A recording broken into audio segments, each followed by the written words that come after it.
12 अप्रैल और 13 अप्रैल का दिन सिंह राशि के लोगों के लिए कैसा होने वाला है। जय माता दी दोस्तों, आप सभी का स्वागत है हमारे YouTube चैनल अमृता एस्ट्रो में। और आज की इस वीडियो में मैं बात कर रही हूँ इन 2 दिनों के राशिफल के बारे में। ये 2 दिन आपके लिए कैसे रहेंगे, इन 2 दिनों में ग्रहों की स्थिति क्या होगी, नक्षत्र क्या है, योग क्या बनने वाले हैं और किस तरह के प्रभाव, किस तरह के परिवर्तन आपको देखने को मिलेंगे। तो सबसे पहले इन 2 दिनों की तिथि नक्षत्र के बारे में ही बात कर लेते हैं। देखिए 12 अप्रैल का दिन बड़ा ही शानदार दिन, क्योंकि ये जो है ये चैत्र माह की पूर्णिमा तिथि है और शनिवार का दिन है। हस्त नक्षत्र रहेगा इस दिन, व्याघात नाम का योग भी बनने वाला है। चंद्रमा तो कन्या राशि में ही है, केतु के साथ हैं। और राहु काल का समय जरूर नोट करें। इस समय अवधि में कोई भी नए कार्य की आप शुरुआत ना करें, इस चीज का ध्यान रखें। ये समय होगा सुबह 9:10 से 10:46 तक। अब ये जो 13 अप्रैल है, 13 अप्रैल कृष्ण पक्ष की प्रतिपदा तिथि रहेगी और रविवार का दिन है। चित्रा नक्षत्र है और रवि नाम का योग भी बनेगा, हर्षण नाम का योग भी बनेगा।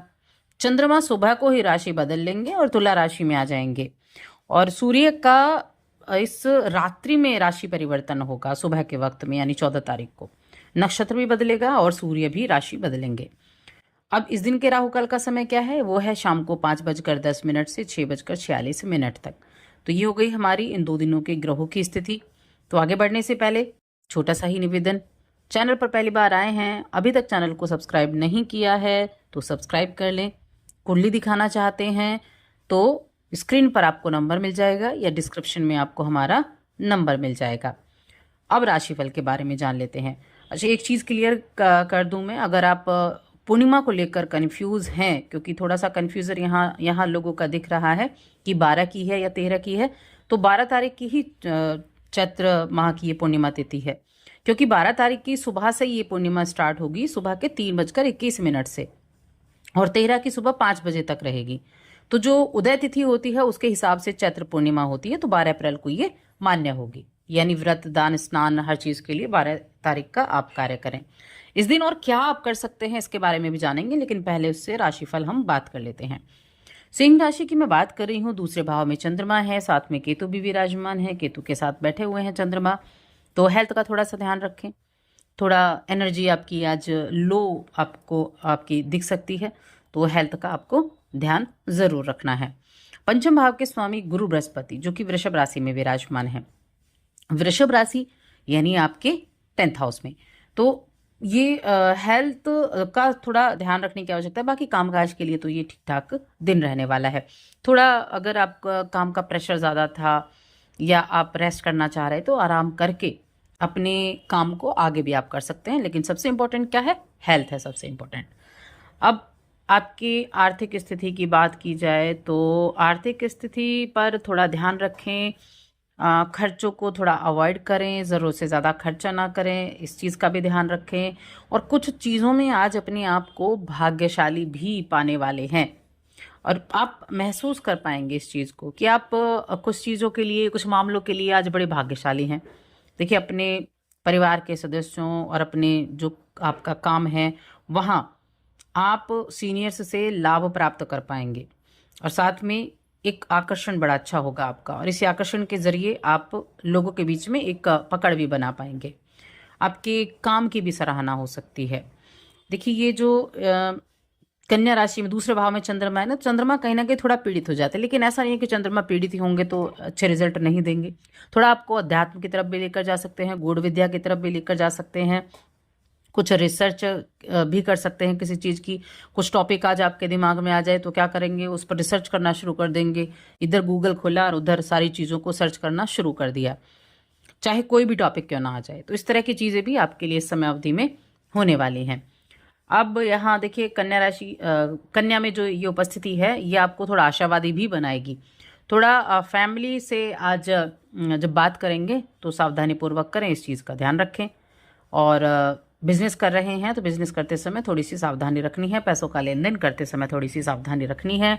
घर में कोई पार्टी वगैरह हो सकती है, कुछ ना कुछ किसी का बर्थडे सेलिब्रेशन हो या किसी भी तरह का हो, तो ये बर्थडे सेलिब्रेशन वगैरह आपका हो सकता है। वैवाहिक जीवन बहुत अच्छा है, आज वैवाहिक जीवन का आनंद ले पाएंगे। आज प्रेम जीवन भी के मामले में भी दिन बहुत अच्छा है। आज अपनी बातों को आप मनवा पाएंगे, अपने विचारों को आप लचीला बना पाएंगे। तो ये दिन बहुत अच्छा है घर परिवार के साथ समय बिताने के लिए, खुशी का अनुभव करने के लिए, घर में उल्लास महसूस करने के लिए। अब आ जाते हैं हम चैत्र पूर्णिमा पर। तो देखिए, इस पूर्णिमा की जब आप शुरुआत करेंगे, पूर्णिमा का दिन हो या अमावस का दिन हो, दोनों ही शुद्ध दिन होते हैं। जब आप इस दिन का शुरुआत करेंगे तो एक तो होता है पवित्र नदी में स्नान करना। करते हैं तो अच्छा है, नहीं करते हैं तो गंगा जल घर में होगा, स्नान के पानी में थोड़ा सा गंगा जल डालें, स्नान करें। उसके बाद विधि विधान से लक्ष्मी नारायण की, भगवान विष्णु माँ लक्ष्मी की आराधना करें, पूजा करें। भगवान विष्णु को पीले रंग के फूल और माँ लक्ष्मी को लाल रंग या गुलाबी रंग के फूल आप चढ़ा सकते हैं। श्रृंगार की वस्तुएं भी आप दे सकते हैं। पूर्णिमा का दिन है। सत्यनारायण की कथा पढ़ना या पंडित से करवाना दोनों ही मायनों में शुभ रहेगी। आप खुद भी पढ़ सकते हैं, पुण्यदायक रहेगी। और शाम के समय जल लें, थोड़ा सा एक लोटे में जल लें, उसमें थोड़ा सा कच्चा दूध डालें, उसमें थोड़ा सा गंगा जल डालें और फिर चंद्रदेव को अर्घ्य दें। अगर किसी की कुंडली में चंद्र दोष होता है तो प्रत्येक पूर्णिमा के दिन चंद्रदेव की आराधना करने से चंद्र दोष से काफी हद तक राहत मिलती है। तो खुशहाली लेकर आएगा ये दिन, आपके लिए जीवन में सुख समृद्धि लेकर आएगा। अब आ जाते हैं हम 13 अप्रैल पर। 13 अप्रैल एक तो चंद्रमा ने राशि बदली, तीसरे भाव में चंद्रमा चले गए। तीसरा भाव है एफर्ट का, तीसरा भाव है आपके कम्युनिकेशन, का, आपके संचार का तीसरा भाव है। अब यहाँ जो चंद्रमा की स्थिति है वो चित्रा नक्षत्र में है, तो आपके अंदर एनर्जी होगी काम करने के लिए। कुछ ट्रैवल वगैरह भी आप कर सकते हैं, कामकाज के सिलसिले में ट्रैवल हो सकते हैं। वैसे ही छुट्टी का दिन है रविवार का, लेकिन ये दिन आपके लिए ट्रैवल दिखा रहा है। कुछ खरीदारी करने के लिए, शॉपिंग करने के लिए भी आप जा सकते हैं। बाकी खर्चा होगा, खर्चे का योग भी बना हुआ है आपके लिए। धर्म कर्म के कार्य से जुड़ सकते हैं, किसी धार्मिक चीज़ों से सम्मिलित होने का मौका मिल सकता है। पिता के साथ अच्छा दिन बीतेगा और कोई भी जोखिम भरा कार्य आज ना करें, इसका खास तौर से ध्यान रखें। देखिए, अगर आप जॉब करते हैं तो छुट्टी का दिन है, लेकिन बिजनेस कर रहे हैं तो बहुत से लोगों के लिए आज छुट्टी का दिन नहीं होगा। तो आज कुछ सृजनात्मक चीज़ें आपके जीवन में हो सकती हैं। आपकी जो कड़ी मेहनत है वो आपको प्रशंसा भी दिला सकती है और प्रगति भी आपको दिलाएगी। तो कई मायनों में आज का दिन काफ़ी अच्छा रहने वाला है। घर के ज़रूरी कामों को निपटाने के लिए भी आज का दिन अच्छा है। कुछ ज़रूरी कार्यों को भी आप निपटाते हुए दिखाई देंगे। और पारिवारिक जीवन ठीक है, वैवाहिक जीवन भी ठीक है, प्रेम जीवन में थोड़ी सी खटपट है। और शिक्षा के क्षेत्र में अगर देखा जाए तो शिक्षा के मामले में मैं कहूँगी कि चीज़ें जो हैं वो ठीक ठाक रहने वाली हैं, उतना ज़्यादा नेगेटिव नहीं है। दोनों दिन शिक्षा के मामले में ठीक ठाक है। बस थोड़ा सा अपनी पढ़ाई पर आप फोकस करना ज़्यादा शुरू करें, ये आपके लिए रहेगा।